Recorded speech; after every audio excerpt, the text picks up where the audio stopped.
All right, sun's out. Getting hyped. Got myself some good fills. Shout out to the Culver City team. My new friend Emily's at the fills. Culver City Steps. New Manhattan is lit. All right, so some thoughts. Joy to the road, it is. So also I think one of the things I love about vlogging on the GoPro Minis, I'm starting to realize, like, I love the GoPros because when you use vlogging into it, there's no sort of like echo or reverberation here, and therefore as a consequence you could better stream your thoughts more effectively and efficiently. Yeah, and actually ultimate stimulus is the natural light. So get your cup of coffee and then maximum sunlight exposure. So how not to get distracted? So I'm like so bad, right? I'm so easily distracted. Ironically enough, I love coffee shops, but going there could be a big distraction. Better to just have your coffee at home or have a quick spro and just peace out. Yeah, I think the reason why I think espresso is the future is that I think we often waste too much time mulling around and stuff like that. And it's much better to just kind of be out and about and get your hype early on and then just kind of get on with your life and your day. I wonder if actually the biggest downside is being distracted. So there's so many distractions in the world, like 99.99% I love people, but they're distractions. Also love going to the gym, but so many distractions. And also, like, my critical flaw is I'm too much of a chatterbox. And so go to the gym, 90% of my time is wasted talking to other people. I mean, not wasted, but like just a little distracted.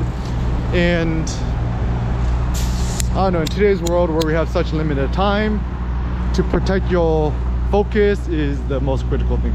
So how are ways that we do it? First of all, insane Zen minimalism on your phone. The only 2 apps you need on your phone, FaceTime, and the other one is Google Maps or Apple Maps, whatever. Actually nowadays, okay, so it's like, Eric, why are you always changing your mind? I'm open-minded. They're like, yeah, but once you say something, you said that. I'm like, bro, if you live long enough, you're finna change your mind sooner or later, right? And actually, this is another issue with societies. They say, be open-minded, and then you're open-minded. They're like, no, ... not like that. And yeah, and I think one of my problems too is I'm too much of a people pleaser. I just want everyone to like me, and maybe this is kind of not a good thing because it breeds some sort of unfocused, distracted behavior. Trying to impress other people, make other people happy, I think is actually often a big distraction as well. So what is we to do about it? My practical thoughts include, you know, it's so cold in the shade. I hate the shade. I hate the umbrella. Give me more light. Yeah, simple recipe for happiness, maximum time. The light, you in the shade, it's gonna be miserable. I've actually found that like miserable people tend to be miserable. Yeah, and don't be afraid to offend people. So like I'm starting to realize that like I talk so 2000s, 90s, 80s, whatevs. I'm like, I still kind of talk like how I do talking when I was like high school, college. Actually, a big issue I found is that like everyone's trying to govern the way I talk, like correcting me, using politically correct things, like things that you can't call people a guy or a girl or a man or a woman, or you're not allowed to say like anything, right? Just think of yourself like use a real life South Park, use Eric Cartman, and yeah, I was actually thinking about like all the great Erics I love. Eric Clapton, Eric Cartman, Eric Carl, all the good Erics, right? Eric Kim. So as a consequence, my thought is, yeah, don't be afraid to offend people. Cause like, if you just do yous and you just constantly talk the way you do's, you're gonna offend somebody sooner or later. And it's okay to offend people. I think maybe the big issue in today's world is the reason why people are so antisocial is everyone's always so afraid of offending somebody, right? And yeah, I think it's fine to be offensive. I think, but then, you know, whether you offend people or not, could tend to be a big distraction. And what's the point of Zen focus? I think yeah, I think the big thing is saving time, thinking about your life goals and dreams, etc. And yeah, my ideal life, once again, thinking about our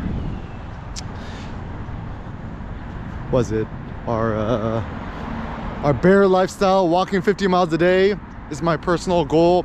Obviously I'm not going to do it, but it tends to be a good strategy because it primes me or encourages me to always be walking. The simplest strategy to happiness is just walking. Yo, the new Prius is so hard. I actually really like the straight line.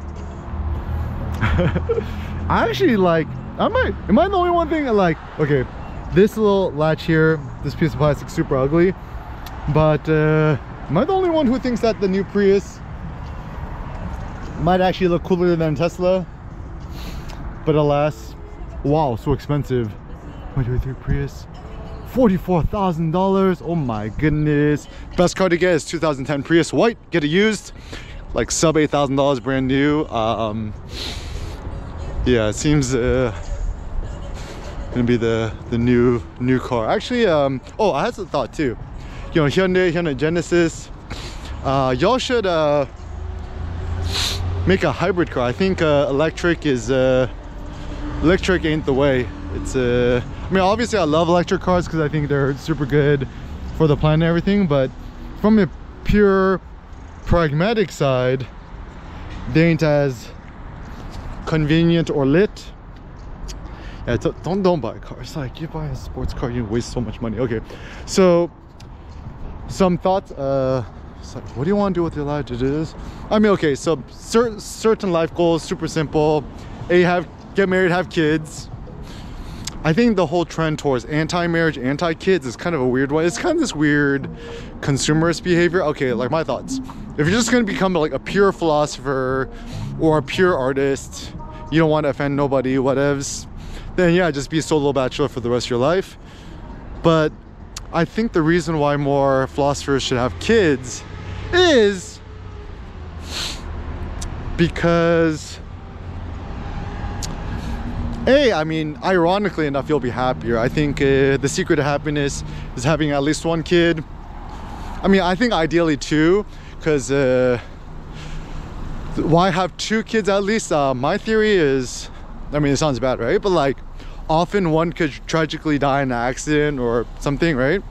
So you have at least two kids. It's kind of like redundancy, right? Like, you have two kidneys. Do you have two kidneys? Yeah, two lungs, only one heart. I've always wanted two kids ever since. Ideally one boy, one girl, like me and my sister, but like 2 boys, 2 girls is all good. And actually, low-key, this is my personal thought, is a lot of people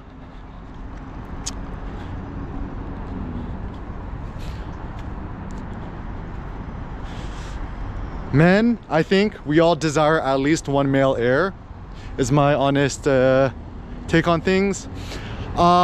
So if you have your first kid and it's a boy, consider yourself blessed. But ultimately, you just have a bunch of girls, you can't have a boy. That's okay too, because like one day, you know, your daughter could get married to, you know, a man, and then you'll have future. So just try to think long-termer, longevities. And yeah, like my personal thought is that the joy of having children, beautiful children, is there's no greater joy. It's like, if you want to maximize your happiness, your kid. And I think the reason why people are so anti-kids, they think that having a kid is going to intrude on their own personal happiness and well-being, but actually on the contrary, having a kid will actually maximize your happiness in a good and positive way. I think the nuance is, you know, raising your kid yourself, created in your own image, is a good idea. Okay, so some life goals and dreams and stuff like that. So first and foremost, a life focused on physical fitness is a good one. My personal thought is, like, if you walk 50 miles a day, like, certainly you're not going to be more miserable. I think a lot of us thinkers, philosophers, velociraptors, etc., one of our supreme and prime joys is just walking. And I don't know, like, for me, you know, I care for joy, happiness, and changing the world, etc. I mean, I have this good essay titled "You Were Meant to Change the World." Just Google it. And yeah, and I think creating things that you could leverage to make cool stuff seems like a good goal. Even superficially, like paying yourself a salary to do it. Like, a lot of people save up money to give it down to their kids, but the more and more I think about it, it's better to give your kids nothing and just have them work for it. I mean, the best thing to give your kid is love and attention and stuff.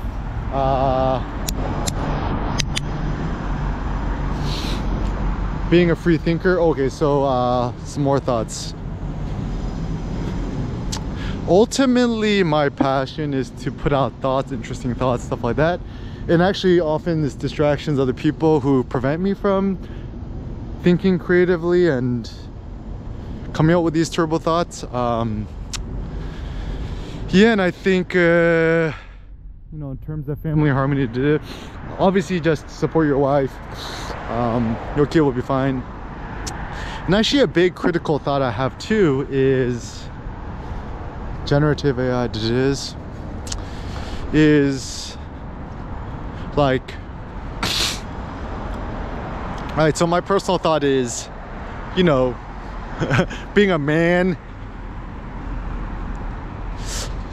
I think it's our duty to be strong, and considering that we are insanely stronger, thus it is our duty to be more tolerant, more open-minded, more forgiving, less petty. A real man is not petty. Petty means small. Don't be small. Non-small is a good one. Yeah, you don't want a small dick, you want to be the BSD, the big swinging dick, right? And just hold your tongue is my best tip. It's like, when it comes to matters with your wife and spouse, just hold your tongue. And this is kind of a good stoic training too, because the more we hold our tongue, the more masculine and manly we could become. I think a lot of actually like, okay, sounds bad, right? So if somebody, like, if your spouse, your girlfriend, your wife says something that kind of annoying or upsetting to me, good morning, annoying to you, hold your tongue for at least 24 hours before responding, and then 24 hours later, if it still upsets you and then you bring it up, I think if you say things when you're angry as a knee-jerk reaction, so actually a stoic strategy is to delay reaction at least an hour or 2 or 3. Don't make no actions until at least 3 hours for you to cool down. For me, when I get angry, it takes me at least 3 hours to cool down. So ways to cool down: if you get angry, take an insanely hot bath on the verge of like boiling your skin alive, and or cold showers, go outside, go on a walk, direct sun, lift some weights, etc. I think one of the big things that I've been discovering is that, like, stoicism is all about like control your emotions, don't let your emotions control you. And actually sometimes when it's fitting, you don't want to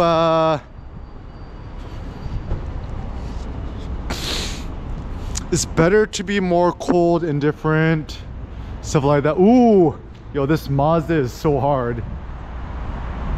Love that. Oh, the Toyo tires written in the yellow. Yeah, actually it's funny, it's that, like, actually the smaller the car, yeah, that's actually a good idea, the yellow trim. Good ideas. Put some yellow tapes on your car, make sure nobody runs you over. Seems like a good idea. Yeah, don't get into running. Yeah, actually my new color scheme, black and yellow, black and yellow, black and yellow, or white or yellow. Yeah, yellow is good. I like yellow. Yellow is the color of light. It's actually not white, it's actually yellow. The best color is yellow, the most attractive. I mean, the reason why McDonald's logo is yellow and red is that it is the most attractive. Actually, McDonald's trying to rebrand and like getting rid of the red and yellow seems like a poor decision, because if you want maximum attention, red and yellow will get you there. So even thoughts too, right? You could get a red car with yellow rims, a yellow car with red rims. Essentially, you want the Ronald McDonald aesthetic. Actually seems like a good one. Or if you have a white car, white, red, and yellow is also good, and black. It's all good. So often I think it's like, what is the best color scheme? Oh yeah, look at the light, it's nice too. What is the best color scheme? There is no like quote best color scheme. All color schemes are good color schemes, but just making best of what you got, I think, is the better goal. So actually sometimes the good thing about just like getting a used car or a random hand-me-down car, you don't gotta think too much about your choices. I think a choice minimal lifestyle is all about like caring less about, you know, can you imagine you're gonna buy a new Tesla? It's like, oh, what color should I get? What rim should I get? It's too much work. Actually, what matters more is beautifying yourself, beautifying your body, beautify your mind.